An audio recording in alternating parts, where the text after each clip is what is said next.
Bonjour toute la famille d'Aroutier. Vraiment, toujours, on doit vous conseiller de dire allons doucement. La conduite, c'est un métier de la patience. La conduite, c'est pas le travail d'un imbécile. Vous voyez, quand on se comporte mal derrière une direction, ça comporte la mort. Parce que ce que tu fais, c'est irréparable. Aujourd'hui, vous ne savez pas ce que vous faites dans un pays, dans une nation. Mais normalement, vous êtes un pion central du, du, du, du commerce international. Aujourd'hui, pour quelqu'un, pour gagner son sac de ciment, ça passe par vous. Pour gagner du riz, ça passe par vous. Pour gagner n'importe quelle chose sur cette terre-là, ça passe par le chauffeur. Mais pourquoi le chauffeur est devenu le poison de tout le monde? C'est notre comportement. Ce comportement-là, on peut bien changer. Parce que pourquoi on peut changer ça? Quand une fois tu quittes chez toi à la maison pour venir conduire, il faut te dire que tu es devenu esclave de tous ceux qui sont autour de toi. C'est-à-dire tes passagers, tes clients, si tu es taximètre, tes passagers quand tu es chauffeur de car, et la route pour les grands routiers. Je vous jure, j'ai pris mon permis en 84. Jusqu'à aujourd'hui, je n'ai pas passé devant un jugement. Et pourquoi? Toujours il faut s'habiter de patience quand tu conduis. Il faut être beaucoup tolérant. Un bon chauffeur conduit 4 camions. Je vais vous expliquer.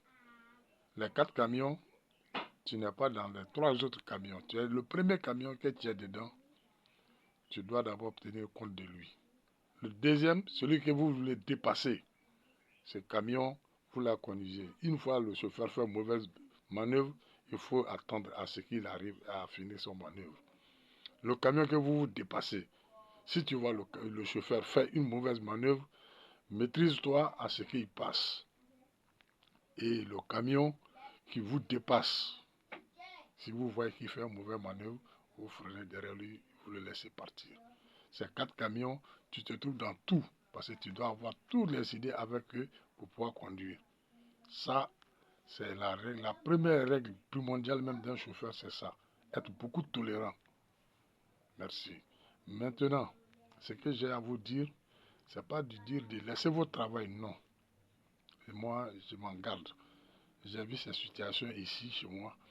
Il y a des gens qui sont venus gâter le travail des gens et aujourd'hui, jusqu'à aujourd'hui, ils sont en chômage. Moi, je ne veux pas ça. Moi, je veux seulement que, allons pas à pas, on va suivre l'État, on va envoyer nos vocales aux États. L'État va essayer de suivre ce que nous disons. Comme ça, nous tous, on peut s'en sortir. Nous, on est déjà vieux, bon, nous, on va à la retraite, ça n'y a pas de problème. Mais vous, les jeunes qui venez, il faut qu'on cherche un point fort pour vous et que vous allez devant.